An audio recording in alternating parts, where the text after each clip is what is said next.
আরে দূর, আপনাদের নিয়ে আর পারি না। সেই কবে একরকম ডিম পরোটা বানিয়ে দেখেছি, সেই রকম করেই বারবার বানিয়ে খাচ্ছেন। একই রেসিপি খেতে কি প্রতিদিন ভালো লাগে? লাগে না। তার জন্য আমি আজকে আপনাদের জন্য নিয়ে এসেছি একদম নতুন একটা ডিম পরোটা। আশা করি এই ডিম পরোটা বানানো দেখার পর আপনাদের ভালো লাগবে। তো ডিম পরোটা বানাবার জন্য সবার আগে নিয়ে নিচ্ছি 1 বাটি ময়দা, দিয়ে দিলাম স্বাদ মতো নুন, আর দিয়ে দিচ্ছি 2-3 চামচ সাদা তেল। আপনারা এইভাবে একদিন হলেও ডিম পরোটা বানিয়ে খেয়ে আমাকে কমেন্ট করে জানাতে ভুলবেন না আপনাদের কেমন লাগলো। এবারে তেল আর এই নুনটা ময়দার সঙ্গে খুব ভালো করে মিশিয়ে নিতে হবে। দেখুন সবকিছু আমি ময়দার সঙ্গে কিন্তু খুব ভালো করে মিশিয়ে নিয়েছি। এখন আমি এর মধ্যে অল্প অল্প করে জল দিয়ে খুব সুন্দর একটা ডো তৈরি করে নেব।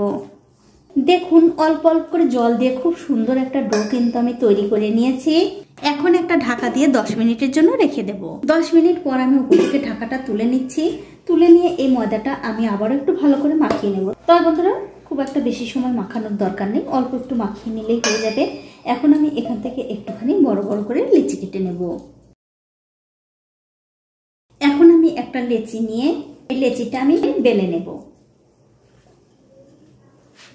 তবে বন্ধুরা লেচিটা কিন্তু অবশ্যই একটুখানি ময়দা ছড়িয়ে দিয়ে বেলবেন, তাহলে বেলতে আপনাদের কোনো অসুবিধা হবে না। আর লেচিটা কিন্তু একটু পাতলা করেই বেলতে হবে। দেখুন রুটিটা কিন্তু আমি একটু বড় করে আর পাতলা করে বেলে নিয়েছি। এখন আমাদের যা করতে হবে, এই রুটির ওপর একটুখানি সাদা তেল দিতে হবে। তেলটা দিয়ে এই রুটির ওপরে খুব ভালো করে ছড়িয়ে দিতে হবে। তারপর এর ওপর দিয়ে দিতে হবে হালকা করে একটু ময়দা। এবারে এই দুই দিকটা ধরে একটু ভাঁজ করতে হবে। তারপর আবারও একটু এখানে তেল লাগিয়ে দিচ্ছি আর দিয়ে দেবো একটু করে ময়দা। এরকম করে প্রত্যেকটা ভাজে ভাজেই কিন্তু আমি ময়দা আর তেল লাগিয়ে দেব। এতে করে কি হবে, পরোটাগুলো খেতে ভালো লাগবে আর অনেকগুলো লেয়ার হবে।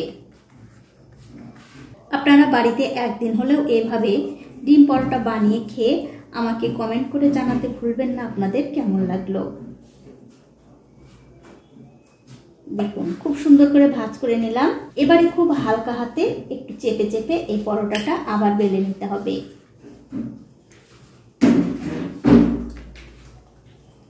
তো এই দেখুন পরোটাটা কিন্তু আমি খুব ভালো করে বেলে নিয়েছি। এখন একটা প্লেটের মধ্যে ভেঙে নিচ্ছি 3টে ডিম। আমি এখানে 3টে ডিম দিয়ে এই পরোটাগুলো বানাচ্ছি। আপনারা চাইলে কিন্তু 1টা কিংবা 2টো দিয়েও বানাতে পারেন, মানে যার যেমন লাগবে ঠিক তেমন নিয়ে নেবেন। এখন এর মধ্যে দিয়ে দিচ্ছি একটা পেঁয়াজ কুচি, একটা কাঁচা লঙ্কা আর একটু ধনেপাতা। তারপর এর মধ্যে স্বাদ মতো নুন দিয়ে খুব ভালো করে ফেটিয়ে নিতে হবে।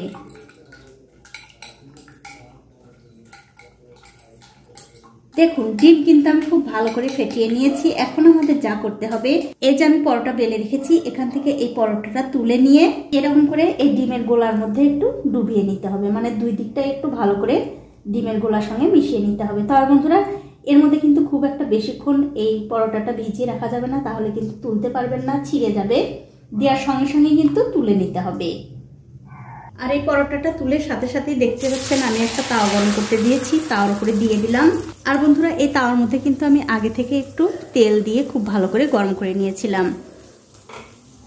এবারে এর উপর দিয়ে একটু ডিম দিয়ে দিচ্ছি যাতে পরোটাটা খেতে ভালো লাগে। তো কিছুক্ষণ পর যখন দেখবেন পরোটার এক দিকটা হয়ে গেছে, তখন কিন্তু অন্য দিকটা উল্টে দিতে হবে। উল্টে দিয়ে এদিকটাও আবার একটু ভালো করে ভেজে নেব। আপনারা কিন্তু অবশ্যই এইভাবে একদিন পরোটা বানিয়ে খেয়ে আমাকে কমেন্ট করে জানাতে ভুলবেন না আপনাদের কেমন লাগলো। তো দেখুন পরোটার এই দিকটাও কিন্তু আমি খুব ভালো করে ভেজে নিয়েছি। আমি আবার একটু উল্টে দিচ্ছি।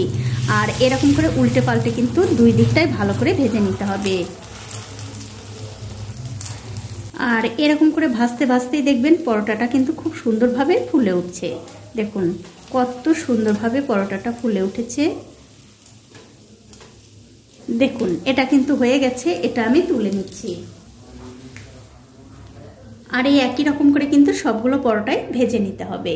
তো এই দেখুন বন্ধুরা এক এক করে কিন্তু আমি সবগুলো ডিম পরোটাই ভেজে নিয়েছি। এখন আপনাদের দেখিয়ে দিচ্ছি এই ডিম পরোটাগুলো কত সুন্দর, একদম নরম তুলতুলে। একটা ছিঁড়েও দেখাচ্ছি। দেখুন ভেতরটাও কত সুন্দর, একদম লেয়ারযুক্ত। খেতে কিন্তু বন্ধুরা ভীষণ ভালো লাগে। তো আমার আজকের এই ডিম পরোটার রেসিপিটা আপনাদের কেমন লেগেছে? যদি ভালো লেগেই থাকে অবশ্যই একটা লাইক, কমেন্ট আর শেয়ার করতে ভুলবেন না। আজ এই পর্যন্তই, দেখা হবে অন্য কোনো নতুন ভিডিও নিয়ে।